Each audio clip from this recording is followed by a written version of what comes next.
Hello दोस्तों, कैसे हैं आप सब। आज की हमारी कहानी है सासू माँ का मकान। आज जतिन के घर का मुहूर्त था। सारे रिश्तेदार मौजूद थे। कई रिश्तेदार उसकी बड़ी वाहवाही कर रहे थे। वाकई उसने कितना सुंदर घर बनाया था।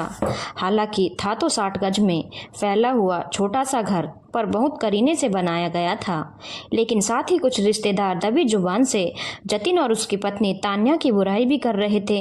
भला नए घर की क्या जरूरत थी, इतना बड़ा बंगला तो था इन लोगों का। बेवजह महल को छोड़कर छोटे से घर में आ रहे हैं। वाकई अक्लमंदी का सौदा नहीं किया इन लोगों ने। तो कुछ ने कहा, माँ बाप की सेवा करते जोर आता है, इसलिए माँ बाप को अकेला छोड़कर यहाँ आ गए। कम से कम माँ बाप की उम्र का तो लिहाज कर ही लेते। दोनों बुढ़ापे में अकेले रह गए। अरे बहू संस्कारी नहीं है, वो ही रहना नहीं चाहती होगी इनके साथ। भैया आजकल सबको आज़ादी पसंद है। बंधनों में कोई बंध कर रहना नहीं चाहता, जिम्मेदारी कोई लेना नहीं चाहता। और औरत कब तिरिया चरित्र दिखा दे कह नहीं सकते। देखो शादी के 7 साल बाद आज जाकर अपने सास ससुर को अकेला छोड़कर अलग हो रही है, और इस बात से माथे पर बिल्कुल भी सिकन तक नहीं आ रही है। देखो कैसे तैयार होकर पूजा में आई है। जितनी मुंह उतनी ही बातें। पूरे रिश्तेदारी में कमला जी और गगन जी बेचारे बने हुए बैठे थे। दोनों ही चुपचाप एक तरफ कुर्सी पर बैठे हुए थे, जबकि बेटे बहू पूजा में बैठे हुए थे। यज्ञ का काम पूरा हुआ तो बहू तान्या सबके पैर छूने के लिए उठी। उसने सबसे पहले अपने सास ससुर के पास जाकर उनके ही पैर छुए। ससुर जी ने तो फिर भी आशीर्वाद दे दिया, लेकिन सासू माँ मुंह बनाते हुए बोली, तू मेरे बेटे को लेकर अलग हुई है ना। देख भगवान ने तुझे भी एक ही बेटा दिया है, तेरे कर्मों को तू यही भुगत कर जाएगी। कमला जी आशीर्वाद की जगह श्राप देते हुए बोली। पर तान्या ने कमला जी को कोई जवाब नहीं दिया, बल्कि वो और रिश्तेदारों के पैर छूने के लिए आगे बढ़ गई। वो अपने नए घर में किसी तरह का तमाशा नहीं चाहती थी। उसके बाद वो रसोई में आ गई। आखिर नई रसोई में खिचड़ी जो बनानी थी, उसके बाद ब्राह्मण और कन्या भोज करना था, और उन्हें वो खिचड़ी भी परोसनी थी। खिचड़ी बनाते बनाते उसे वो दिन याद हो आया जब वो जतिन की दुल्हन बनकर ससुराल आई थी। उसका ससुराल का मकान काफी बड़ा और आलीशान था। एक पल के लिए तो उसके पैर अपने आप ही बाहर ठिठक गए। सचमुच कितना सुंदर मकान था वो।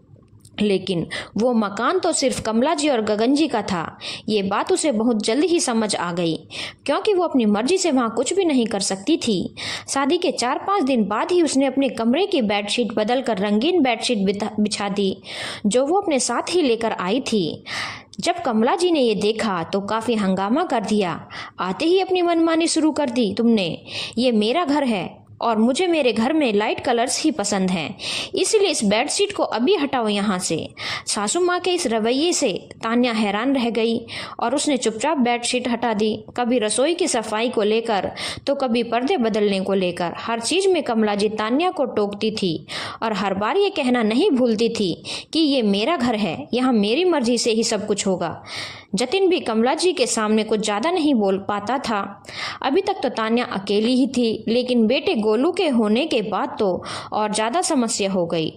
छोटा सा था तब तक कोई दिक्कत नहीं थी, लेकिन जैसे जैसे बड़ा हुआ, कभी किसी कमरे का सामान बिखेर कर चला जाता तो कभी किसी कमरे में, और डांट पड़ती तान्या को। डांट के डर से तान्या घर ही समेटती रह जाती, पर फिर भी उसे डांट पड़ ही जाती। आखिर बेटे के घर में रहने वाले संस्कार नहीं सिखा पा रही थी। गोलू जब स्कूल जाने लगा तो और बच्चों की तरह वो भी पेंसिल कलर वगैरह से दीवार पर लिख देता। बस कमला जी और गगन जी इस बात पर चिल्लाना शुरू कर देते, और तान्या कपड़ा लेकर दीवार की सफाई करने दौड़ती। लेकिन आखिर कब तक, आखिर वो भी इंसान ही थी। एक दिन अचानक मुंह से निकल ही गया, माँ जी गोलू अभी बच्चा है, बच्चे थोड़ी बहुत शरारत तो करते ही हैं, आखिर इसे बांध कर कैसे रखूं। मुझे नहीं पता, तेरा बेटा है, तू ही संभाल। मैं अपने घर को गंदा नहीं होने दूंगी, मुझे मेरा घर साफ सुथरा पसंद है। कमला जी 2 टूक जवाब देकर वहां से निकल गई। तान्या हक्की बक्की सी उन्हें देखती रह गई। वो दिन था जब पहली बार तान्या ने जतिन से अलग घर लेने के लिए कहा था, पर जतिन ने उस दिन भी तान्या को चुप करा दिया। तान्या माँ है, थोड़ा सा सुन लिया करो। अब वो बुजुर्ग हैं, कुछ कह देती हैं तो एक कान से सुनो और दूसरे कान से निकाल दिया करो। पर ऐसे कैसे जतिन, मेरे बच्चे का बचपन तो वो जी ही नहीं पा रहा। ऊपर से माँ जी भी सोचती नहीं है, किसी के भी सामने चिल्लाना शुरू कर देती हैं। आखिर कब तक सुनूं मैं? तान्या थोड़ी सी हिम्मत रख लो, समझो मेरी बात को। माँ बाप बूढ़े हो चुके हैं, उन्हें अकेला भी तो नहीं छोड़ा जा सकता। अब इसके आगे तान्या कुछ कह ही नहीं पाई। लेकिन उस दिन तो जतिन घर पर ही था। बाहर बारिश हो रही थी, पता नहीं कैसे पीछे वाला दरवाजा खुला रह गया और गोलू खेलता हुआ बाहर उस छोटे से बगीचे में आ गया। बच्चों को तो वैसे भी पानी से बहुत लगाव होता है। 4 साल के गोलू को भी बड़ा मजा आने लगा। वहीं गमले में से मिट्टी निकाल निकाल कर खेलने लगा और पानी में भीगता रहा। थोड़ी देर बाद अपने उन्हीं गंदे पैरों के साथ वो घर में आ गया। पूरे फर्श पर मिट्टी और गीला हो चुका था। ये देखकर कमला जी आग बबूला हो गई और उन्होंने खींचकर एक चांटा गोलू को दे मारा। कुछ सिखाया नहीं है तेरी माँ ने तुझे, बिल्कुल तमीज नहीं है, पूरा घर गंदा कर दिया। कमला जी की मार से गोलू जोर जोर से रोने लगा। शोर सुनकर सब लोग बाहर आए और वहां का मंजर देखकर उन लोगों को समझते देर न लगी कि क्या हुआ होगा। गोलू को रोता देखकर तान्या गोलू को गोद में उठाकर कमरे में ले गई। पर जतिन बोला, माँ वो बच्चा है, उसे इतनी समझ थोड़ी ना है कि गंदे पैरों से घर में नहीं आया जाता। अगर समझ नहीं है तो समझाओ, मेरा घर में ये सब नहीं चलेगा। नहीं तो अपने कमरे में चुपचाप बैठा कर रखो उसे। पूरा फर्श गंदा कर दिया।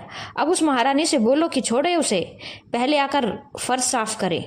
जतिन हैरान होकर कमला जी की तरफ देखता रहा। ये देखकर कमला जी बोली, अब यूं ही घूरता रहेगा मुझे या फर्श भी साफ करवाएगा? आखिरकार जतिन खुद ही बाहर गया, कपड़ा लेकर आ गया और पूरे फर्श पर उसने पोछा लगा दिया। पर कमला जी ने कुछ भी नहीं कहा। उस दिन जतिन ने ठान लिया कि वो छोटा सा ही सही अपना खुद का मकान बनवाएगा, ऐसा मकान जहां उसका बच्चा उसका बचपन जी सके। और आज वो सपना साकार हो रहा था।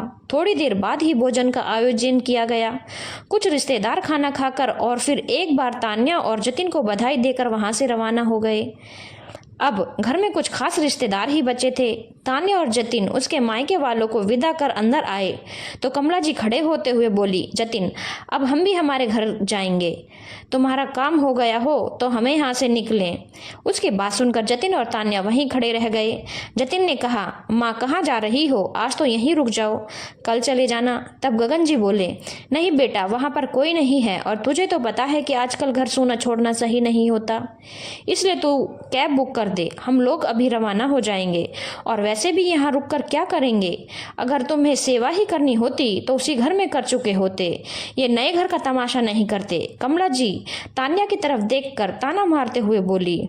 उन्हें पूरी उम्मीद थी कि तान्या जवाब देगी, लेकिन तान्या तो चुपचाप अंदर चली गई, कुछ भी नहीं बोली। ये देखकर वो और ज्यादा तिलमिला गई। अब गुस्सा निकालने के लिए कोई तो चाहिए था, इसीलिए अपने बेटे जतिन को सुनाते हुए बोली, तेरी बीवी तो सीधे मुंह बात भी नहीं कर रही मुझसे, फिर उसके यहाँ पर रहकर क्या करूंगी? मान सम्मान तो हमारा भी है, अगर वो ऊंची नाक की है तो हम भी ऊंची नाक के हैं। हमें तो नहीं रुकना तेरे इस नए घर में, हमें तो हमारा घर ही भला। वैसे भी तुम्हारे मकान से तो काफी बड़ा है वो। माँ क्यों बात को खींच रही हो? आपको तो खुश होना चाहिए कि आपके बेटे ने कम से कम छोटा ही सही एक मकान तो बनाया है। हाँ, तू तो अपनी बीवी के पक्ष में ही बोलेगा। याद रख, तेरा भी एक बेटा है। जैसे तुझे बहू लेकर अलग हो गई और हमें अकेला छोड़ दिया, वैसे ही तुम भी तरसोगे। बस करो माँ, कुछ भी बोले जा रही हो। आपकी बहू आपके बेटे को अलग लेकर अलग नहीं हुई, बल्कि आप खुद उसके लिए जिम्मेदार हैं। मेरा घर मेरा घर मेरा घर, आप हर बात में अपने घर का ताना देती थी।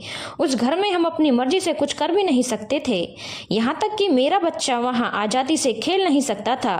तो जब वो घर ही हमारा नहीं तो फिर भला वहाँ रहकर क्या करते हम? जतिन फटाफट से कैब बुक कर दे बेटा, हमें जाना है। और कमला तुम चुप रहो। अब की बार गगन जी ने फिर कहा तो जतिन ने मोबाइल निकालकर फटाफट कैब बुक कर दी। थोड़ी देर में कैब वहां आ गई और गगन जी और कमला जी वहां से रवाना हो गए। धन्यवाद दोस्तों। अगर आपको कहानी अच्छी लगी हो तो चैनल को लाइक, शेयर और सब्सक्राइब करना ना भूलें।